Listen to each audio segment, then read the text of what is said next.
to feel equal, I needed to overachieve. And so like I needed to get the highest grade to feel like an equal. And at the same time, I saw how much my parents were struggling. And I remember like being like, I don't want to stress them out. I don't want to add to their burden. And that kind of has been a theme of like, I don't need anyone to support me. I got this. Like, I'll just figure it out on my own. And again, brilliant survival mechanism really helped me so much in many areas of my life.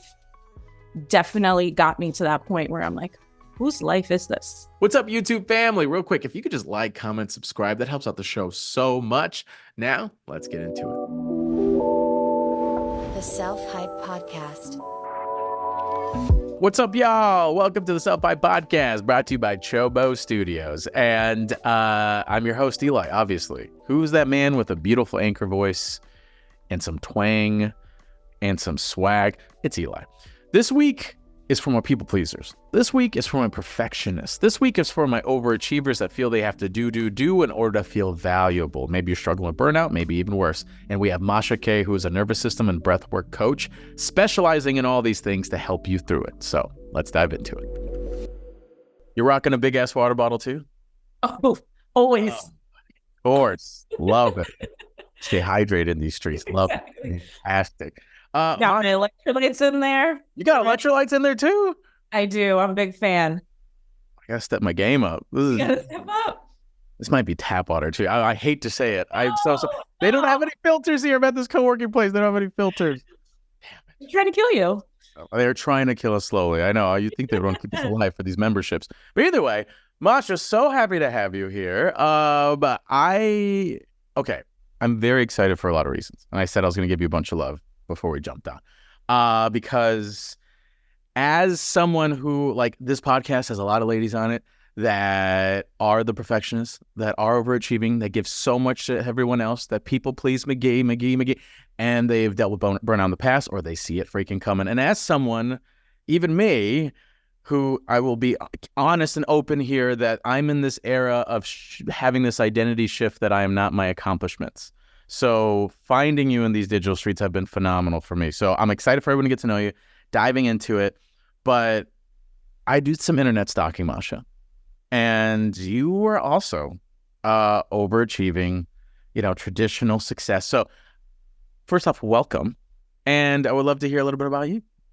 Yeah, thank you so much for having me. I'm super excited. I'm excited for you to hear you're kind of in this phase of, disconnecting your worth from your achievements, because I resonate with that deeply. I know how powerful that is. But so my name is Masha Kay. I'm a nervous system and breathwork coach, which honestly, that title means nothing, but I really help people bridge the gap between where they are and where they want to be through the lens of the nervous system, through this deepening of their relationship with themselves and just deeper kind of approach to life in general and their goals in general. As you mentioned, this was not always me. I don't know a better way of saying that, because this is not my background. I come from being an overachiever in every sense of the term. I went to school to be an actuarial scientist to help you understand. I know no one even knows what that is. In case there's anyone listening is like, what is that? Those are the people that calculate the price of insurance. They're the math behind especially life insurance and all of that. So a lot of math. That was always kind of like my path. Funny enough, I always tell the story just so people understand like who I was back then. Yeah. I came into college. On the first day of college, I met someone in my advanced math class, and I'm like, what are you going to do? And he's like, I'm going to be an actuary because it's rated the #1 job. They make a lot of money. They get great benefits, and it's really hard. But if you're good at math, it's easy. And I'm like, done. And I never considered another path again. Wow. Jeez. Okay. And that was it. I was going to say this. I'm so sorry that you're doing this beautiful wellness coaching, helping out people, creating this whole community, having events and everything else. I mean, you had this sexy career path that was insurance numbers and whatnot. I mean, I'm apologize. Good Lord, what could have been the sexiness and rock star lifestyle of all of that. Good Lord. But that's quite a jump then and shift. And I'm very curious on that, what that path looks like. And I mean, I feel like everyone has that moment where this is no longer serving me in the big picture of who I'm meant to become or where I'm at, or it's just non-sustainable. So like there's a lot of connection here we need. What was that moment for you? When did that build up happen? And then like, where did this Masha come from that we're seeing now?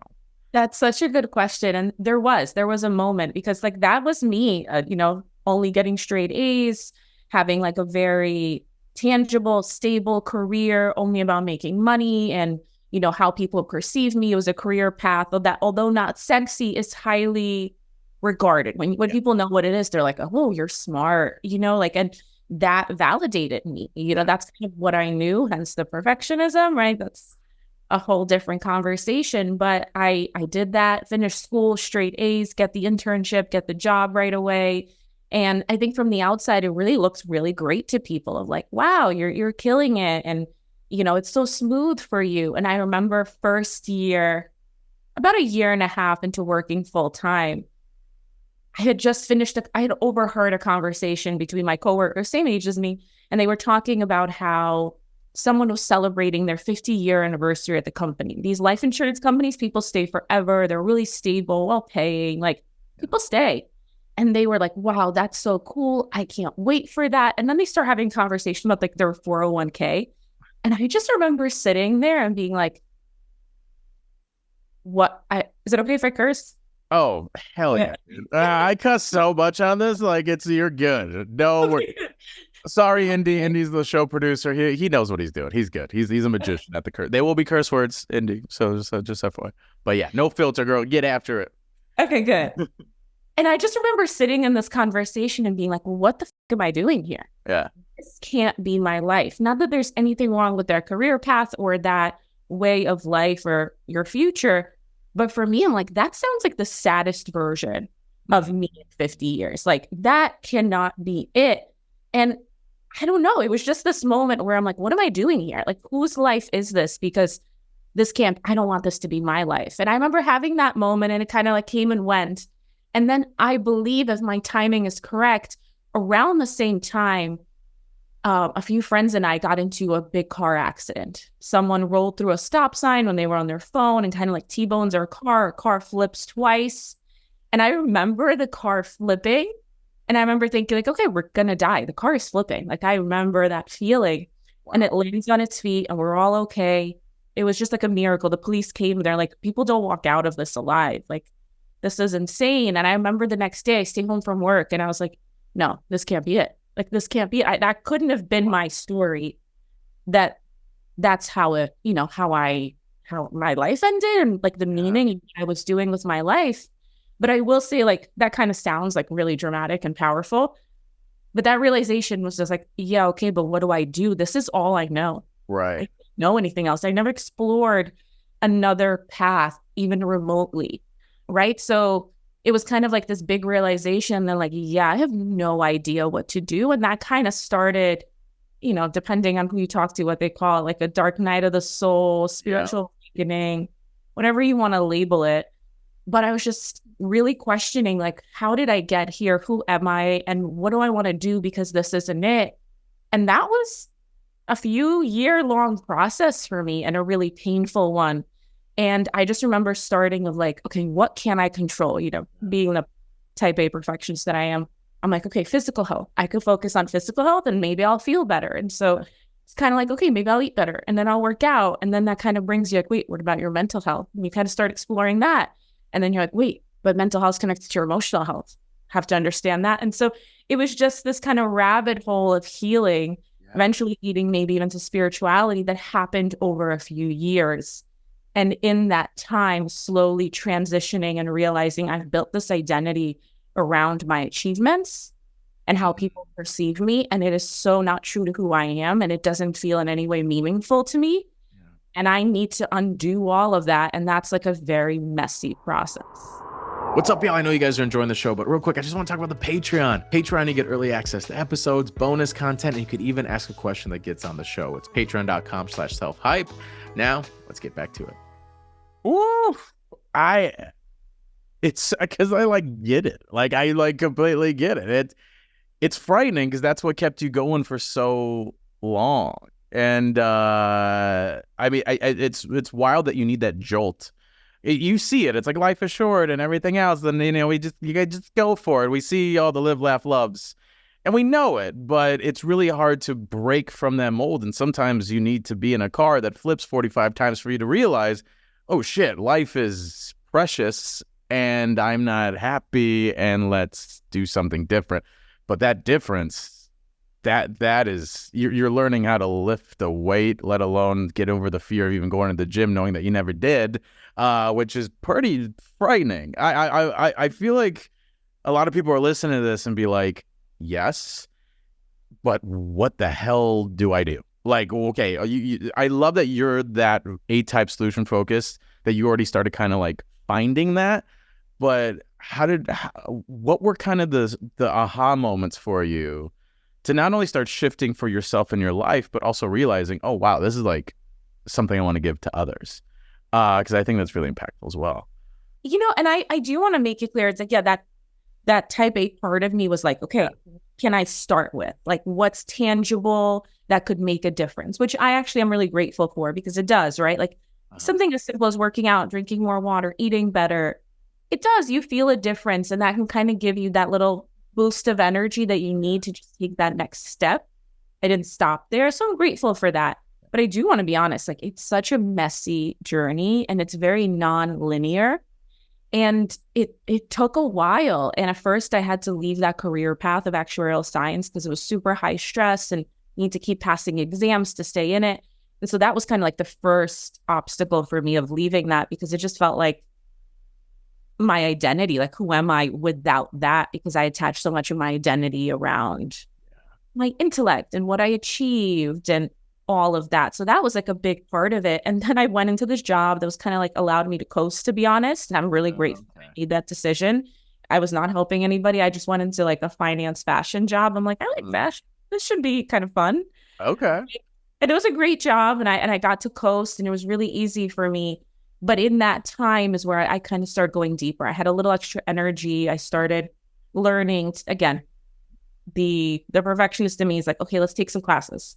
We love learning. Let's take some classes. So getting certain certifications, again, with no intention of helping anybody but myself. Yeah. But now I just had a little more time and energy. And it was during that time, again, for me, it was 4 years. So I don't want to make it seem like it was an overnight realization. Right. It was the furthest thing from it. But during that time, kind of starting to get to know myself and like what feels good for me and what makes me happy and what feels meaningful to me. Because those things never mattered to me. I never cared about like, what do I like? I thought that was silly. Like when people are going to college and being like, what am I passionate about? That's so dumb. Like, who cares? Truly, that's kind of how I saw it. So it took time to rediscover that. And then it's in the midst of getting these certifications and classes. And I remember kind of realizing like, one of them was for coaches, but I just did it for myself. And I was like, wait, maybe I actually enjoy helping people. And I kind of realized that for over a decade, I was tutoring math, and I tutor little kids, and I loved teaching. It was just something I did every weekend, spend my whole weekend doing it just for fun. And I was like, wait, I actually think I've enjoyed teaching and helping. That's why I kept it around. I didn't need it. Yeah. So it kind of clicked for me of like, wait, maybe I could help people. Like maybe this process I went through, the pain that I went through, maybe there's meaning to it and I can give that back in some way. And that's something my career has never had. There was never helping anybody. Yeah. You know, a big company, nothing wrong with that. Just never experienced that. But that's kind of where it started to click for me. And then I was like, okay, how do I make that happen? How do I transition out of corporate and start my own business? And how do I get over my own fears and resistance around that?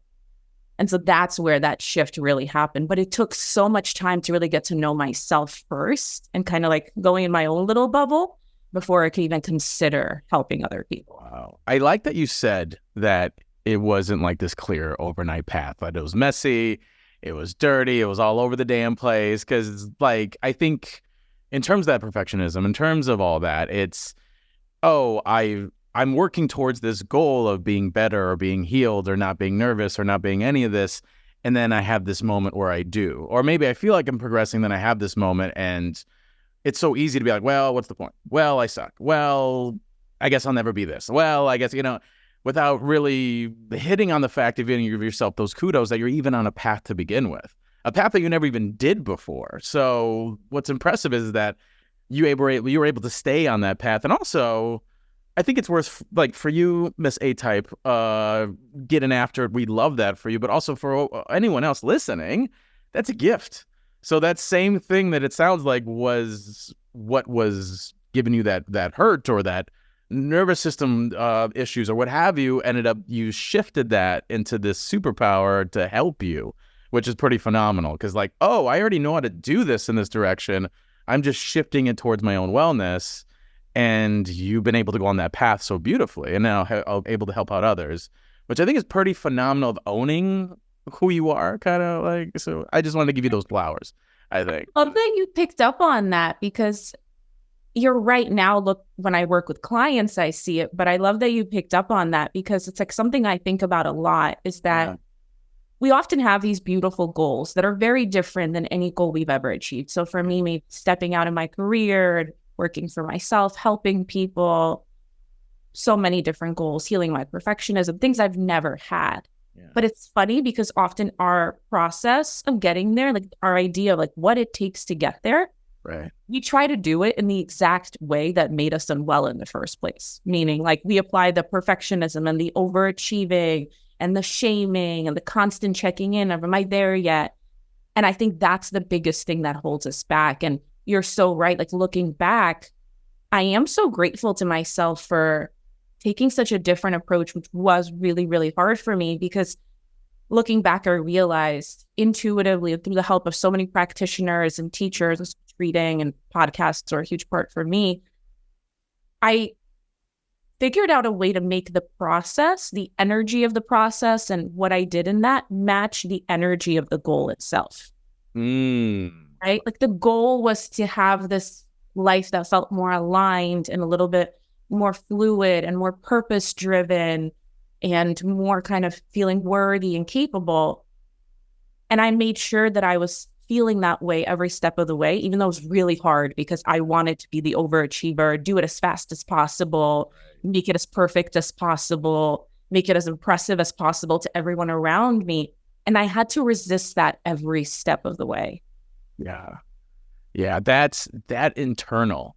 It's like it's you against you, man. Like, that's the thing I realize is, like, and we'll talk about relationships in a bit, but it's so easy to blame the person in front of you or blame the things around you. And mind you, your environment could play in part of why you are the way you are, but it's your responsibility to now navigate that in a way. I love that you said that, because I want to talk more about the actions and systems that you played to help others, like, bridge that gap more efficiently.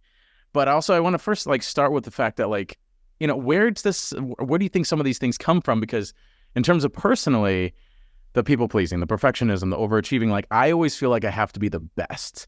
Like, if I have to give 110% everything I do, and it is exhausting.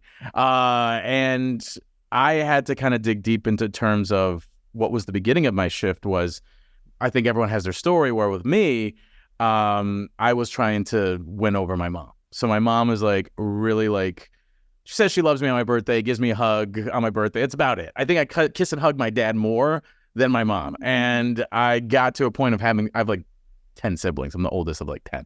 So you can imagine, like, Chef Boyardee, you have like a 30-minute call time to eat that food or it's gone. Good luck. But it's a lot of attention seeking, right? So I realized, okay, as I didn't have this narrative, I didn't realize this narrative till later, but as long as I achieve something, then maybe I'll get that reaction I always wanted. So I'm going to win that Oscar. I'm going to win this award. I'm going to win this thing.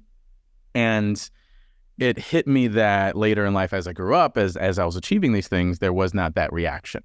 And I had to ask myself, okay, if I never got this reaction, what would my life look like? And I'm just trying to get approval from other people, from her, from all that. So what if that I was only doing this for me? And that was quite the shift there, right? And it's really me having to have this inner personal conversation with myself. So I'm curious in terms of, like, maybe yourself or the people that you worked with and the commonalities of these overachievers that are crushing and all that. Like, what are those commonalities of story that you realize that you find in them? And how does knowing that story help you to kind of like bridge that gap now? Yeah. Yeah. And I really commend you for having that conversation with yourself, because it's a really hard one to understand what brought me here and that served me. And that makes so much sense. Like, you tell your story with a lot of compassion. Yeah. You're like, yeah, it makes sense. There's 10 of us. Like, it makes sense that I was this way. And I realized it wasn't serving me, and I needed to ask myself the hard questions. So I just really commend you for that, because I think that's the hardest thing of all. Thank you, girl. Really. Appreciate you. Yeah. I find that everyone's story is so unique. And for me, that's a huge part of the work. The early phases of the work is actually building compassion for the parts of you that are engaging in those behaviors, the people pleasing, the perfectionism, the hypervigilance. It's like, it's so easy. I'm sure that at some point in your life, when you had that conversation, you're like, this is sabotaging my success. Like, it's sabotaging my happiness and my fulfillment. And I think you are 100% right. And that behavior is what allowed you to survive. Because as children, we need that love and validation. Sure, we would want it to be unconditional love and acceptance, to come with no kind of rules or qualifiers. But the truth is, for a lot of us, that's not how it ends up being. And so we kind of start to find ways to take breadcrumbs. You know, if the whole loaf of bread is that unconditional love and acceptance from our caregivers, and that's not being given for one reason or another, that's not to blame our parents. Sometimes they just don't have the capacity or the ability to do it. But we find other ways, and, you know, validation and approval and kind of fitting in, they're breadcrumbs, they're substitutes. You know, when you're starving, you'll take them. And so it's so brilliant that your nervous system developed those mechanisms for survival. And you realize that at some point you got somewhere where you're like, it's not serving me and I need to let it go. And I find that we all have a story that makes a lot of sense. So whatever the behavior is, that's kind of step one of the work that I do, of like, there's a reason you're doing this. And it's because it served you and protected you at one point. And we need to understand that. And you need to build compassion towards those parts and how they served you before we could change that behavior, because that part of you is always going to be there and it's working for you. It's fighting for you. So you could try to battle it. That's a losing battle because you're battling yourself. Or you could befriend that part and kind of make it an ally in your journey of moving forward and being like, hey, thanks for the work you did. Let's try something different. Let me show you that other ways are now available that were actually not available. That's factual in your childhood. Like, in your childhood, you had to do what you did in order to survive. And, you know, you asked about my story, and I don't want to kind of like skip over that question. No. I would say for me, and again, it's just to show how different the stories could be, our situations, our lives could be. Yeah. You know, you and I might exhibit the same behavior, right? Of like perfectionism and overachieving. So for me, definitely took a lot of time to realize this. Because I was definitely one of those people who, I think it's like an unspoken group of us who are kind of like, nah, I don't think I had trauma in my childhood. My parents are great. Like, I don't know what you're talking about. Yeah. That kind of gets in the way. But for me, it was, you know, I immigrated here when I was about 6.5 years old. And I think that immigration had a deeper impact on me than I realized for a while. I was an only child. So again, like, look at how opposite our stories are, right? Like, I'm an only child. My parents, you know, have always kind of been very adoring. But when we moved here, my mom really struggled emotionally. My dad, you know, had to work. And I needed to fit in, and I didn't speak the language. And I went from kind of being like praised and told how smart I am to like, oh, I'm struggling here. Like, I can't speak the language. I'm in first grade. And so I think that's when I kicked into that overachieving. And I think for me, it was like, to feel equal, I needed to overachieve. And so like, I needed to get the highest grade to feel like an equal. And at the same time, I saw how much my parents were struggling. And I remember like being like, I don't want to stress them out. I don't want to tell them my problems. I don't want to add to their burden. And that kind of has been a theme of like, I don't need anyone to support me. I got this. Like, I'll just figure it out on my own. And again, brilliant survival mechanism, really helped me so much in many areas of my life. Definitely got me to that point where I'm like, whose life is this? Wow. You know, both. Yeah. you hit on something that was like, I like something that's real that I've heard a lot is I don't want to bother them. Like that is massive. Like it took me a while to realize like, oh no, I got like that parent, that didn't have that time. I'm like, well, she's stressed and she's this and she's that. And I'm like, it's fine. I'm good. And it could affect even your adult relationships. Oh no, I'm fine. I'm good. Like in terms of what like love languages, I'm like when a woman tells me, oh, I'm acts of service, I'm like, God damn it. I'm like, I'm good at washing dishes, but I'll wash my own dishes and you wash your dishes and that'll be fine. It's like, don't worry about me. I got like, and they'll like try to fold my clothes. I'm like, no, it's fine. I got it. But if you fold your clothes, then I got to fold your clothes. And it's like something, it's like, it's interesting how it plays out with that hyper independence and how that could play into the future. But you hit on something that I think everyone needs to really digest. I'm talking to people in the back as well, is that give yourself compassion to the parts that, helped you get here. It's easy to beat yourself up. It's easy to say, oh my God, is the problem that I'm this way. There's the problem where I'm all this. Like, I fucking love that I'm driven as book. Like, I've been able to get out of a lot of hairy situations and I trust myself. But now it gets to an exciting era where, like, how do I do this in an efficient manner and a self-sustaining manner? And if anything, can I do this in an abundant manner? Because I already know how, because I have this inherent, like, from my childhood, which thank you, younger me, for holding it down. But, like, I'm still going to, honor that while doing this in a more efficient manner that's really for that kid as well. Like, so I love that that's the first step. That's gorgeous. Like, the amount of people are probably so hard on themselves. I can imagine like your clients just being like, oh my God, thank you, Masha. It's like, I'm like, you're right. I do love me. Give yourself that hug, which is so the biggest impactful. thing. Yeah, I will say it's so fascinating to watch because like in one session, it creates a massive internal shift. I do just need to call out one thing because sometimes when I talk about this in like my own journey and your wounding kind of being similar to mine, there might be a group of people that feel a little left out because I just hear this from clients all the time. Yeah. I hear from clients all the time. It's like, yeah, but your survival strategies are overachieving and performing and, doing too much. I wish that was my survival strategies. Mine are shutting down. What's up, y'all? I know you guys are enjoying the show, but real quick, I just want to talk about the Patreon. Patreon, you get early access to episodes, bonus content, and you could even ask a question that gets on the show. It's patreon.com/selfhype. Now, let's get back to it.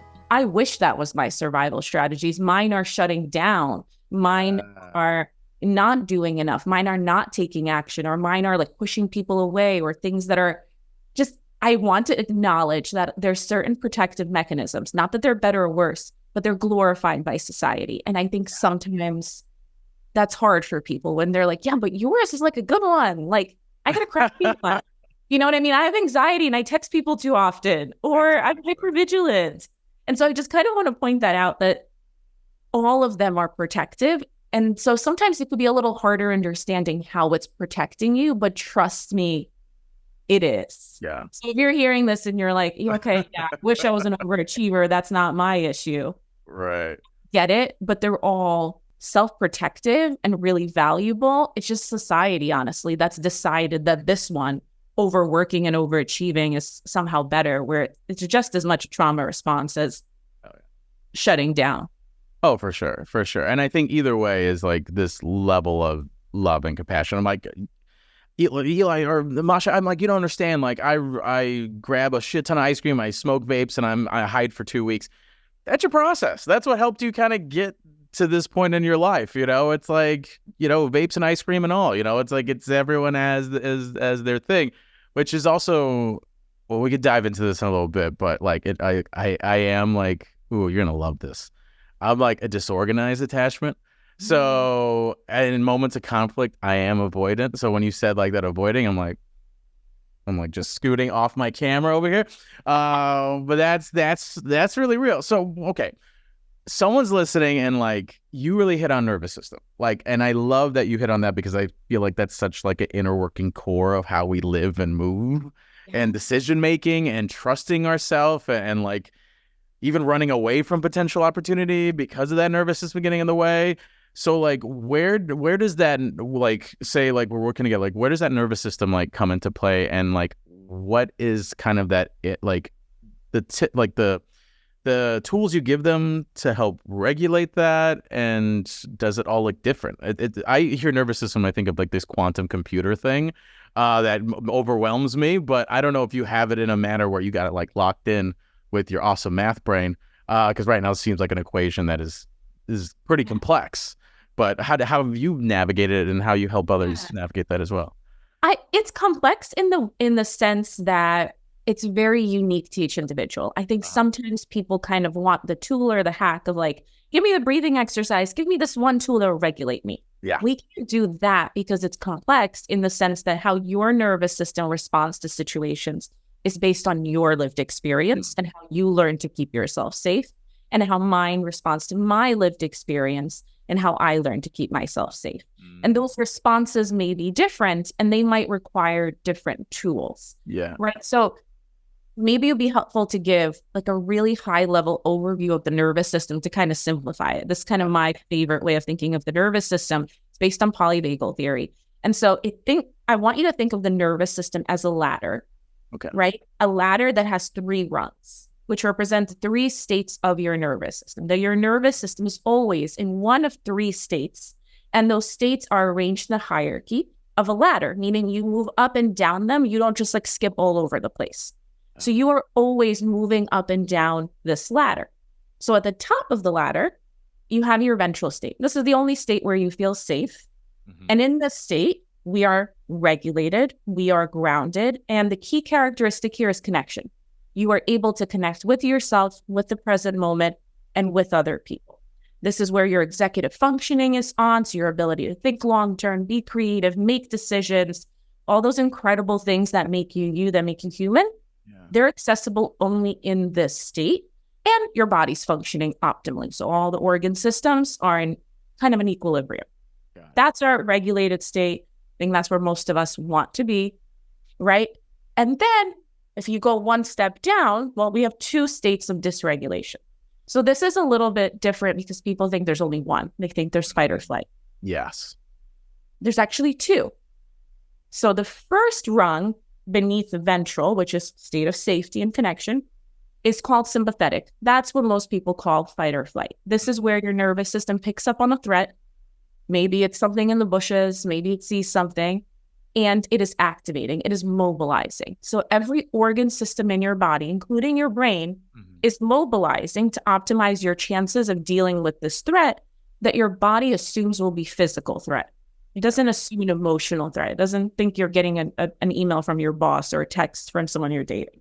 Right. It's assuming you're going to die. So it's like, okay, what do we need to do? So your breathing changes, your heart rate changes, you have blood flow to your muscles, right? Like your shoulders often go to your ears. You're ready to run or to fight. Yeah. And your mind changes, your brain, it starts being oriented towards scarcity, towards survival, towards me versus them. Like, how do I beat them? How do I run away? How do I fight them? That's this first state of dysregulation. There's a lot of energy and everything is mobilized to help you run away from what your nervous system imagines is a tiger in the bushes. Right. Right? Yeah. That's that first state of survival. Most people are familiar. If you're like, you get an email and your heart starts racing, or you didn't get that text message and you find yourself being hypervigilant, you get like tunnel vision. Right. You're in that state. Right? Okay. I feel that heavy. That happens. Quite a bit. My dad sucks at texting. Like, he'll just say, "Hey, call me." And I'm like, God damn it. I'm like a 34-year-old man and I still get anxious. Like, he's going to whoop my ass again. I'm like, but it's like, it's just, you get that, or like a voicemail's coming in. You're just like, it's interesting. And how, like, you could say and have one conversation with somebody when they're in that executive state. And I feel like that conversation can be quite different when you're not in that executive state. And it's so funny how like that shift that we all kind of deal with is so profound. Wow. Okay. Yeah. You're spot on. And I'll call it out now because you gave the best example of what triggers you. So most of us hopefully don't have tigers. Hopefully your physical safety is not in danger, right? For most of us, it's these like mundane things that trigger us. So those triggers are really a reflection of your lived experience and what was unsafe to you. So you mentioned your dad and you're like, oh, shoot, he's going to whoop my ass. What's happening here? Your nervous system remembers something about that text message, whether it's your dad, whether it's that it's one word, the tone, something about it is like, this is too familiar. This is bringing us to the past. Your nervous system's projecting the past on the present. Yeah. And you're mobilizing as if you're a child and your dad is in front of you. You're no longer an adult and this is your cell phone. Oh yeah. It's crazy how that like flies out the window. I love that you used that example of the tiger, because the way our brains are conditioned is to keep us safe and to keep us fearful and to make sure we survive. And it's not a saber-tooth tiger. It's, your ex Julio, who's, a cheater and, hooked up with your cousin. So it's like, but he's texting you again and you're just like, oh my God, but I feel that too. And like, even in arguments, kind of where I said I was an avoidant, that fight or flight, I just shut down. I'm just like, you're not a tiger. You're not even my dad. You're a 5-foot Filipino lady. Then we're just dating and we're having an argument. Like, but again, I'm shutting down. Like, we're not trying to have a conversation in our relationship. I'm shutting down. Like, I'm about to get my ass whooped by my dad because I skipped school again. So it's interesting how that could rush back and how it's like in us, even years after, which is quite fascinating. And I'll even explain why that is. But you just said something. You said, well, when it's conflict in a relationship, I shut down, which are bringing us to what's that bottom rung of the ladder? Yeah. Is dorsal, which is immobilization and shutdown. So if you spotted a tiger and you try to run, you try to fight it, and the tiger catches you, your best chance of survival is playing dead, right? Mammals play dead. So basically, we go into playing dead. There's just no energy in the body. We collapse and we start to disconnect from our body emotionally. If you've ever had that feeling of like, and maybe this happens to you, but in intense conflict or intense situations, it's like you're not in your body. You're almost just like watching yourself. Yeah. That's self-protective because your body's like, okay, if we play dead, this tiger might think we're dead and turn around, we could run. Or if this tiger is going to eat me, I want to feel as little pain as possible. So I need to start to disassociate from my body. Yeah. So that's protective. And everything in your body, from your brain to all your organ systems, suddenly change. You're barely breathing. Yeah. Your body's kind of going limp a little bit. Like your mind isn't there. You can't connect with anybody. Yeah. You're not thinking how to fight them. You're zoning out. You're leaving your body. And I want to point out what you said, which is something send you into sympathetic. The fight or flight, like the text message makes you anxious. Yeah. But when you're in front of the person and there's a conflict, it sounds like maybe it's certain subjects, maybe it's certain tone of voice that woman has, you shut down. Yeah. So that cues your body of like, this isn't just dangerous like that text from dad. Yeah. We're basically dead. Like, there's no shot here for us. There's no way out already. And I wonder if like you can see those differences, like text versus the person is there. Oh my gosh, this is level 10 danger. Oh, for sure. And if anyone's wondering, oh, Eli, I see your TikToks, you got it all together. No, it's us at a cheesecake factory. I'm falling on the ground. I'm starfishing or cocooning and crying while the waiter's stepping over me, getting us on. I'm kidding. It's not that bad. But yes, it is a thing where reality. Like we all know that. Yeah, for sure. Totally. It took a lot of that internal conversation to kind of know where that comes from, and then also to kind of check my action in order to be like, oh, this is something I do, and this is where it comes from, and it's not you, and I don't need to cocoon in a cheesecake factory, but it takes those additional steps because it's so easy to be like, you're doing this to me, like you're creating this for me, like, and then I guess there could be certain dynamics in a relationship where it's not okay, but also there's a part of it where it's even a even dating trigger, what have you. How do I trust myself? Like when I have this person in front of me, like how do I find, or any moment, it doesn't even have to be love and dating, but like when I'm in that moment of that trigger, it could like, what are some ways that I could try to get back to center, or I could try to get on the other side of it or whatever? Because it's easy to even listen to this podcast, right? And be like, oh yeah, I do feel like that at times when you're, just in traffic or whatever. But when you're in it, it's that shift. So is there a world where you could shift back, or do you kind of stay in that? Or like, how do you even navigate when you're in the eye of that storm, if you will? And like, I'll, start out by being totally honest. It takes time to rewire that. Yeah. And I have to be clear, that's for a reason. That's not because there's something wrong with you or you're not learning as quickly or you didn't listen to this podcast carefully enough. Yeah. It takes time because those responses have been wired into you to help you survive. And in fact, they did help you for a long time. So they're functional. They're not like this, like nothing is malfunctioning. Okay. Yeah. It's working exactly as designed. It's not a flaw. It's a feature. Yeah. And so to rewire that so you don't shut down an argument, so you don't get super anxious every time you get a text, it's going to take that intentional gradual practice of showing your nervous system, hey, actually, we're safe. You're assuming that it's dad, but it's not dad anymore. And let me show you through gradual experiences that your nervous system starts to integrate and kind of imagine it as like this bank of proof. If you had a lot of painful experiences in your childhood, your nervous system was like, yeah, I don't believe you. You say this isn't dad, but I don't know. Based on our experience, it goes badly. Yeah. And so it's like we need to build up a bank of proof showing our nervous system, actually, we can speak up, we can voice ourselves, we can take a moment, and there won't be something dangerous that happens. But that's going to take a lot of practice and repetition in a gradual way, because if you do too much, your nervous system gets overwhelmed and does shut down into dorsal. So just kind of want to point that out first, that this is not an overnight thing. Just understanding these states doesn't change it. Right. There's a reason why it's gradual and intentional. You're building that relationship with yourself and your nervous system to show it. This thing that was dangerous is actually no longer. And let me show you that I could handle it a little differently, 1% better. Right. Each time. Right. So that's just kind of the first piece.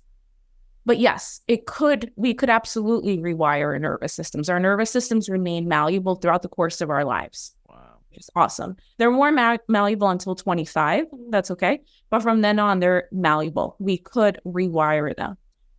I would say step one is just the awareness. The awareness of like, where am I on that ladder? And what is my nervous system doing to protect me? Not how am I fucking up, but what is my nervous system doing in this moment to protect me? That awareness of it is important because depending on whether you're in sympathetic or dorsal, the actions you take to move up towards ventral, which is where you'd want to be, especially we're kind of obviously shifting into relationship. Yeah. If you do want to have a good relationship with your partner or a good conversation with your partner, you got to be in ventral, because in ventral is why connection is possible, where your executive functioning is turned on. So the goal is to move towards ventral, but what you would do would be different in sympathetic versus dorsal. The tools that work in dorsal won't work in sympathetic and vice versa. So this is, again, where people are like, just give me the tool. And I'm like, oh, I can't do that. Not only because I don't know what state you're in, you don't know what state you're in, but because the tool that works for me in sympathetic might be very different than what works for you. Right. But there are general guidelines. And so maybe I'll just call those out for anyone listening, that if you're in dorsal, you're disconnected from your body. So the goal is a gentle return to energy. Mindfulness practices, feeling your feet on the ground, placing your hands on the body, a deep breath, very tiny practices that bring you back into the body, reconnect you to your senses, are going to be your best bet. Anything that's too big or too intense will shut you down even more. So trying to push yourself in dorsal, just say that, just do that thing. You will notice you were shut down more and kind of downward spiral. Then there's sympathetic. If you're in sympathetic, that fight or flight, it's a safe release of energy. Safe because you have too much energy. It's easy to just go yell at your partner. Yeah. It's easy to just, express your anger in unhealthy ways. Not safe for anybody, you included. So it's thinking about, how do I give my body the impression that I'm running from that tiger? Is it going for a walk? Is it jumping? Is it shaking? Is it upbeat music? Is it a different type of breathing practice that really moves energy through my body? Yeah. Not releasing that, because there's too much energy in your body and your body doesn't know what to do with it. So if you try to have a conversation in that state, you might be a little aggressive. You might snap. Too much energy, not because something wrong with you. Right. So that's kind of like a starting point, like a really basic starting point, what to do with that. Yeah, that's fantastic. I mean, that's awesome to just, I think the big thing is I love that you said it could just be 1%. I love that you said it could just be this small action. I love that you said it's like, we have to start shifting in this different way, and it could be really scary, especially when you're in that state, but it's necessary. Like there's this couple that I heard that they both struggle so much to when they're in argumentative state, or when that trigger's happening, that to properly communicate, and it could easily be that energy and the fighting and all that, but they know that's not productive, so they have this key word that is like pineapple. And pineapple means I love you. Pineapple means I want to marry you. Pineapple means I'm mad right now, but I love you forever. Like that one word represents so much. And it's not this whole, well, let's sit down and let's hold hands and let's levitate together and we're going to be perfect. And that's what we need. No, sometimes we just need to say pineapple. I fucking pineapple, bro. And just, go play video games for 20 minutes. But it's like, it's that compassion, right? It doesn't have to be this overnight thing. It's this shifting of processing and it could take a while, but it's necessary. But I love that you said that, because I think everyone that's listening or in this process where it's like, well, if I don't do this beautifully, like this standard goal, then I suck. And this isn't, but we're not in a movie here, it's like a lot of conversations are crying, and rolling on the ground, but it's giving yourself that compassion. So I love that you said that. It's like a really realistic view of it. It's realistic, first of all, and it's just, again, more accurate if you understand why you're behaving that way in the first place. What's up, y'all? I know you guys are enjoying the show, but real quick, I just want to talk about the Patreon. Patreon, you get early access to episodes, bonus content, and you could even ask a question that gets on the show. It's patreon.com/selfhype. Now, let's get back to it. It's just, again, more accurate if you understand why you're behaving that way in the first place. You're not behaving that way because you're so messed up. I understand that behavior may be hurtful to your partner. I'm not denying that, but you're not acting that way because you're messed up. You're acting that way because your nervous system is working hard to keep you safe. If that's the case, we can't expect it to be like flipping a switch. That wouldn't have kept us safe all this time. It needed to be deeply ingrained. So it's a very gradual rewiring that is starting to happen. And you're so right. I think so many of us think healing is this, like, again, something we have to be perfect in, which is, again, just a reflection of our trauma responses of like, I just need to get it right and then the story's coming because no one's going to love me. No one's going to wait. That's a reflection, again, of our trauma and how we learn to keep ourselves safe and all of those things. So yeah, it's completely not realistic. And I love that idea of like a word where, like, again, just having the understanding you're probably only going to get 1% better. And if you do 1% better, you're fucking killing it. Yeah. Like, you're killing it if you do 1% better each time. That's not even like that's huge. Totally. That's realistically the most we could expect in a day-to-day change. Oh yeah. I mean, that's that gradual progression that's been so beautiful to like your story, right? To get you from where you were to now rocking this power suit and having this dope coaching community and helping them close that damn gap so they can be who they're meant to be. Like, it took years for you to get here. Mind you, you're able to create the systems to, efficiently get there maybe a little quicker and some hacks and things to think about. But it's that 1%. And that gradualization. And what's beautiful is it's kind of like going to the gym. It's really hard in the beginning when you're like struggling to lift the weights or what have you. Then you see that, like, I call my chest like titty muscles, but I'll be like, damn, I got that little, hold up, wait, I got this little titty muscle right here. And then that's that little bit, like, but you have to kind of follow that 1% to see, oh wow, I'm 10% better than I was. It's that discipline to just get to that 10, to see that bit of progress that maybe give you some momentum to keep going. But that's true. That's so true. And so like an example that helps people sometimes understand this, so what we're doing is we're trying to expand your nervous system's capacity to hold these different challenges. And we want it to match that of your goals. For most of us, like, our goals, the nervous system we would need to have the relationship we desire or the business we desire, our nervous system is nowhere close to that. It does not have the capacity, like at the gym, right? Like, you might want to be lifting 100-pound dumbbells. You are nowhere close to doing that. You're going to have to gradually build to that. If you went straight to the 100, you would hurt yourself very severely. Totally. Right? And you would have to take significant time off. And like a good example of where this happens, this nervous system capacity thing, is This is going to seem so off subject, but yeah. I said titty muscles. So yeah, we're good in terms of getting off subject. You're good. Yeah. Think of like the lottery. People who win the lottery. Have you ever seen those statistics of like the percentage of people who lose that money? You're right. They usually lose it. Yeah, there's a whole story. Always lose it. The statistics are crazy. I don't know the numbers, so I'm not going to fake them. Yeah. But I know you're listening, go look. The statistics are crazy. The way I explain that, the way I see that is there was such a huge shift. Everyone wants money. Like, I wish I could snap my fingers and I had all the money in the world. It's like, you think you want that? Your nervous system does not want that. Yeah. That was so overwhelming. And so what's actually happening is they received something that their nervous system does not have the capacity to hold. Wow. And so to self-protect, their nervous system literally pushes it away. Yeah, they receive all this, but they don't know what to do with it. So they're just making it rain, Benzes to, all the cousins that never talk to them and all that. So that's pretty triumphant way to go about that. I mean, if anything, it's a beautiful example to say that, like, trust the process. You're not supposed to be even entirely, there is no fixed, but there is this process, and it's you are where you need to be right now. Like, that's the other thing too, is leave yourself alone a little bit. As long as every day you're even conscious of that, is pretty beautiful, because there was a moment where you had no idea this was even a thing you had to work on or do, which is phenomenal. I kind of want to hit on like the partner aspect, because you've been booed up for how long now? You married all that? Oh my gosh. So I've been with my husband. We've been married 6 years and we've been together 16. Sheesh.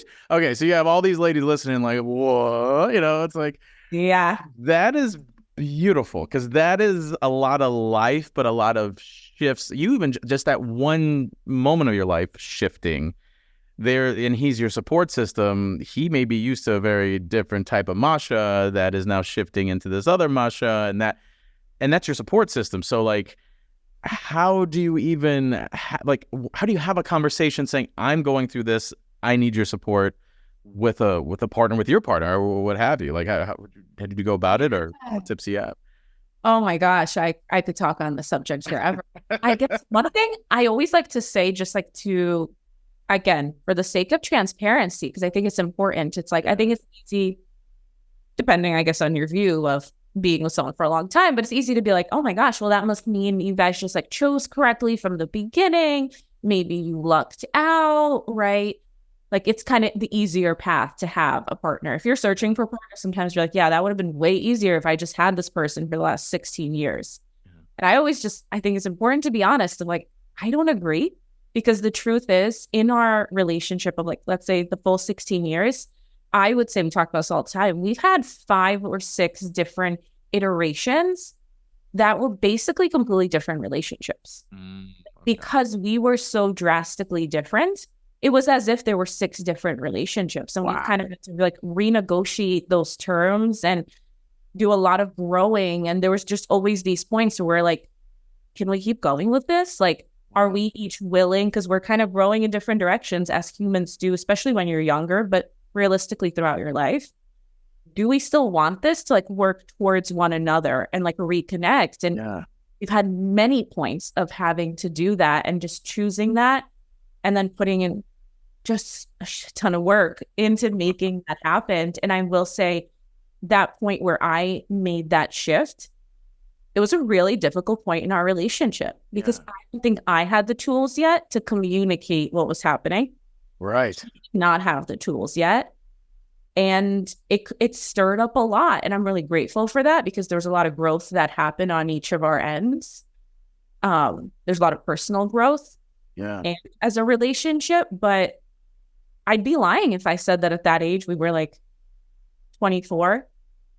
We had this like really mature adult conversation. We did it. I think now we've gotten better as like we change to communicate through that and be like, hey, I'm changing and I need you to kind of give me the space to do that. Right. Even though it might make you uncomfortable. Yeah. And we've had seasons of flipping, kind of like he's going through a season of growth versus me. Right. Communicating through that. And that's been a lot of work. But at the time, we didn't. And it was really difficult. So although I kind of like led with that, the career change, probably the biggest externally, Yeah. Say what was happening in my relationship was equally as huge at the time. Wow. Yeah, I can imagine that. Like, because I feel like there's a lot of people, especially with their male counterparts, of, okay, I have this nervous system, fight or flight, attachment, what have you, in the relationship or even in general, and I want to make this shift, and I want to do this, and I want to make this happen, but maybe maybe a part of the reason why, or maybe he is not willing to have that conversation, because you did verbalize something that was important, is that he had his era, you had your era.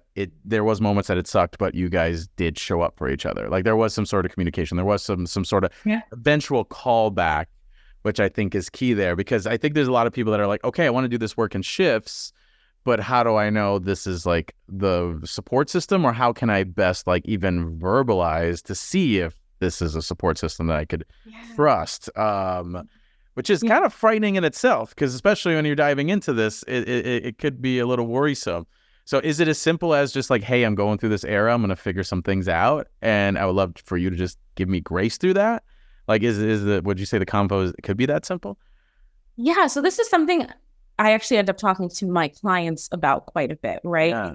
Especially if this is, I guess, there's some nuance in the sense committed relationship versus a newer relationship. Yeah. How you think about that might be a little different. So I just want to be clear about that. But a lot of my clients, it's a little bit of a struggle. Sometimes you'll hear that partners are a little threatened by them doing all this healing work of like, what are you going to uncover about me? And are you going to start to like me? So there is some fear on their end. Sometimes partners are actually like, okay, great, you're working on this. Yes. They're really open to that. So that does happen too. Where I see people go wrong, committed relationships, and maybe we can speak of like a little earlier on. I think a lot of times, and I see women do this more than men, although I'm sure it goes the other way too. When we embark on a healing journey, we want to take our partner with us. Right. And we're like, okay, I need you to be doing the same work. I need you to be going, doing the same practices, seeing the same healers, practitioners. And I think that's a little bit of a mistake in the sense that it's coming from a good place. It's coming from, I'm afraid I might leave you behind, or we might go in different directions. Right. But me trying to force you into this almost creates more resistance between us. And instead of their partner being excited that they're actually going to change these patterns that probably negatively impact them or create a lot of struggle in their relationship, their partners start to get annoyed and become less supportive of the work they're doing. And I've seen that create a painful downward spiral so many times over. Wow. That's that timing. So it's like, don't force them to be on this with you. Like everyone's on their life path, and it's going to be different eras and different moments. Like you gave that example of your partner being in different moments, and just supporting them through that, knowing that. And then I guess the person that is going through that era, understand the person might not, but it's the support that you're receiving versus we have to be here, we have to be doing this, we have to be, X, Y, Z. Yeah. And I think that's how we often approach it, of like, okay, I'm doing this work, and like now I need you to learn all this verbiage and like do this alongside with me. When in reality, I think what needs to be communicated is like, what's the fear? I think a lot of times as we're healing, we're like, you're not going to wait for me. We're going to grow apart. Yeah. Help grow you, right? Which is actually coming from a place of like, I really care about you, and I want us to stay close. I want us to keep moving in the same direction. I think communicating that desire is really helpful, and communicating, hey, this is what I'm committing to, and these are the changes you might notice, or this is, what I'm practicing. Again, not for the sake of, I'm doing this, what are you doing? Yeah. But for the sake of like, hey, this is what I'm doing. I'm trying to understand where my nervous system is at and how it's impacting our arguments or a conflict. Just wanted to give you a heads up about that. Yeah. And then just sharing little bits of like, yep, oh, that was me. That was my nervous system, and taking ownership. I think that goes so much further than like these like intense conversations. Like, this is what I'm doing and you have to be doing it. Let me teach you everything I've learned thus far, and the books and, the podcast, which I've done. I've been that person, and setting on podcasts. I find that doesn't work quite as well. Yeah. I mean, I've been there too. Like I got this, like, I remember I did this like Tony Robbins program, and I was like super amped. And my partner at the time was like, like she was a part of like organized like religion culty type vibes that she was out of now, but like she saw that and she was like, I get it. I understand that's something that you really enjoy. I know it's not the same, but it's just a group of people just shooting and hollering at the same time is just giving me this feeling of anxiety versus openness. And like that was what she was verbalizing. And at the time I was like, we have to grow together. Baddie couple, Jay-Z, Beyonce. What are we doing? Come on. Why aren't you on my wave? What's going on? You know, like that was a significant experience for her. And really in that moment, that she verbalized that capacity. And what really matters is she's supporting this verbalizing openness, supporting me in that process of that journey. Maybe she'll be open down the line based on, you know, what I find. But I've definitely been there too, where it's like, and it might be that similar brain of like, oh, let's find solutions and let's figure that out. And like, we'll do the podcast and then I'll dive into all that. But yeah, kind of like meet your partner in that, which is really beautiful to see and give that other person grace too, which is the big thing. But no, I appreciate you verbalizing that. It's like so necessary. My thing I want to hit on really quick is like we talked about that support system. We talked about you know, being able to kind of address that with our partners, and then as we go through our process, I'm curious about like, you know, like. You now, do you still have moments where you have these struggle buses of fight or flight and nervous system and whatnot? And like, what does that look like now? And how, like, I guess I'm curious of your processing. Or are you fixed, Masha? Are you like perfect in all these ways? Of course. No, not at all. And yeah, I love that question. And, you know, I taught you guys the ladder, but I want to say the most important component of this ladder of the nervous system, which is the goal is not to be ventral, because you heard those three and you're like, yeah, I want to be ventral all the time. Functioning, optimal, you know, my body's working great. Like that's where I want to be as someone who clearly is like committed to growth and like optimizing yourself. Yeah. The truth is we actually want flexibility. Healthy nervous system is a flexible nervous system, one where you could move up and down the ladder versus getting stuck. Because if you're stuck in dorsal, that's basically depression. Yeah. If you're stuck in sympathetic, that's anxiety disorder. I know it might seem amazing to be stuck in ventral, but there are threats. Like we don't live in a perfect world by any means. We need to be able to respond. And even when we get triggered by simple things like an argument with a partner or a text message, those are not problems. Those are opportunities to learn about ourselves and those younger parts of us that do still live within us. We would never want to disconnect from that. Yeah. So to go back to your question about myself, absolutely. I absolutely get triggered, which is why I appreciated your honesty. Like, yeah, it still happens. Yeah. There's arguments, there's still conflict. I still get triggered. That is completely healthy. We're not doing this work to get rid of that. Although I totally understand that when you're in the midst of it, you listen to podcasts or read the books because you're like, get me the fuck out. I never want to feel this way. But the truth is, when you go deeper into this work, you're like, the problem isn't that I felt that way. The problem is that I felt stuck or ill-equipped to handle that. Right? So the goal is to be able to move through those. So I absolutely still get triggered, especially like as new chapters, new challenges come into my life, which they will, because, you know, I think similar to you, I love growing. I love kind of constantly up-leveling and challenging myself. That's just kind of like honestly, like a key component of who I am. And maybe it comes through my perfectionism, and it does, and my overachieving, but it's something I do love about myself in a healthy way, right? Like that's what you and I are working towards. Right.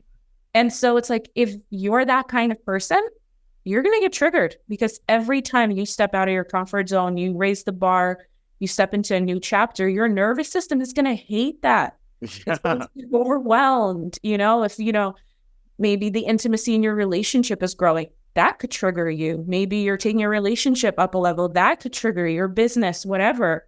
Those things will seem like threats to your nervous system. And so absolutely, right now I'm very pregnant. So I am anticipating that I will be incredibly triggered for the next 6 months, if not forever, with the new phases. The child's always changing, and you're just like thrown into a new challenge all the time. That's not a bad thing. So I think one thing that's changed for me is I don't see those things as bad. I see them as opportunities. Right. And what I think healing is when I'm in those triggered places, I don't judge and shame myself as much. I have the awareness of like, okay, I know what's happening, and I could approach myself with compassion. First and foremost, I have more and more ability, and it's something I continue to work on, to communicate through that. I'm by no means perfect in that, but I see that 1% change happen in my relationship or my friendships, where it's like, okay, can I communicate just 1% more? Yeah. To kind of deepen my relationships, because those points of conflict are opportunities for deepening our relationship.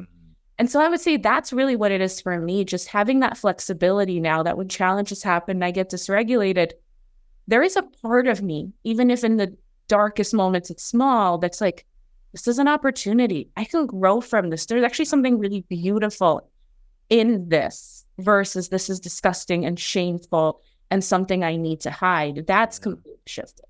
Yeah. That, girl, you put an exclamation point on this. Like, that was, because I think, like, I hear about like your life prior, and then I hear about you speaking now, and even these new ventures of you into motherhood, which you have this internal change while an external change is growing. And then, and then you also have your partner and everything. We're diving into different stages of our lives. But what's beautiful to see you in this era is that you're allowing yourself to know that I'm currently fantastic and this 1% is enough, versus X amount of years ago, perfection, this, that, da, da, da, da. I'm like, you created this level of sustainability in yourself that is gorgeous to see. And it's why we do this work when we do become parents, so we can then bring that over to our little ones to be, to be able to navigate that in themselves a little better. So it's beautiful to see this era of your life and to give yourself such grace, because I think so many people are listening to that saying, these things that I have within me are opportunities. And also, I just need 1%. So leave yourself the F alone. And I always say this too, is like, the darkest days of our lives are like the best. It's like, as you said, when you had your moment, like, I've had so many moments where I'm just like, oh shit, this needs to change. This is such a negative feeling. But through that shift, I had to face myself. So it kind of, you get excited for life knowing that, okay, these moments don't feel good, but there's opportunity to better explore myself. This is all opportunity, which is phenomenal. But I'm extremely proud of you, Masha. It's so beautiful to see. That means so much to me. Well, yeah, of course. I know you're in these digital streets. I know there's so many ways to like learn more about you and to work with you. So hit us with it. Where can we find you? What do you got cooking? What do you got going on? How can we learn more about you? So the best way to find me would probably be Instagram. Okay. On Instagram, I'm Masha Kay, MASHAKAY.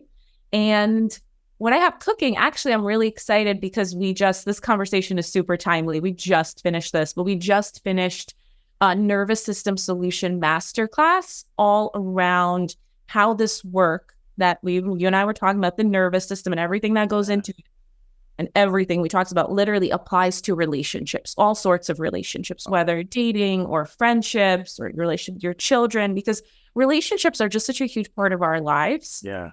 And such a huge part of the work that we're doing. We can't do this work in our little bubble. We really do this work with others. We're traumatized with others and we heal with others. Yeah. And so we just created a 2-hour completely free masterclass on how to get started on this work and what it looks like every step of the way. Because I know you asked me that and I was like, yeah, hard to cover in a way that's, will be helpful to everyone and isn't like an overgeneralization. Masterclass mapping that out step by step. Freaking perfect. So everyone, bless yourself. Masha's links will be in the show notes everywhere, and dive into this free masterclass. That's beautiful. I mean, that's fantastic. It is so timely. I'm so happy we were able to give a little intro on this. It's freaking perfect. Literally, we finished it last week. Oh my God, I love that. Okay, so this is meant to be, everyone. If you're listening to this, bless yourself with that calm in that nervous system, especially when it comes to that partner you should or should not be with. And we'll listen to other episodes to see if that is the case. But either way, I'm so glad we're like homies now. Because I think personally I get so invested in your story because, yeah, you're diving into this world of motherhood. You're gonna see this little one, and there's gonna be those moments of realization where I'm so glad I did this work. I'm so glad I trusted myself through this process, because now I can give in a way, and for myself and for this little one and for all this in such a meaningful way. And I can't wait for these moments of pride that you're going to have for the work you've done. It's going to be remarkable to see. So either That way. was so beautiful. I love that. No, of course. Cheer it up already. Oh, look at that. Nice. So sweet. But Cancer Man, the perk, there's a perks of I it. can tell. The emotional states. But either way, Masha, thank you so much. You are remarkable, and everyone follow her, check her out, and all the things. Thank you so much. This was amazing. I had the best time. I could talk to you forever. Yeah, I love that. Oh, that's a good sign. Love that. Thank you, Masha. Thank you all for listening. Masha is phenomenal, as you can hear, as you can see with her power suit, and she's crushing it in the game. If you want to know a little bit more about the nervous system, if you want to know about some additional strategies that Masha shared in terms of breath work that you could take with you, check out the Patreon. We got extra bonus content there from this episode. And if you want to work with Masha, you could check out the link in the show notes. If you want to work with me, yes, work with me. Link in the show notes as well. Thank you all for listening. You guys are so dope. Calm that nervous system so you can be the baddie you're meant to be. See you next week. The Self-Hype Podcast.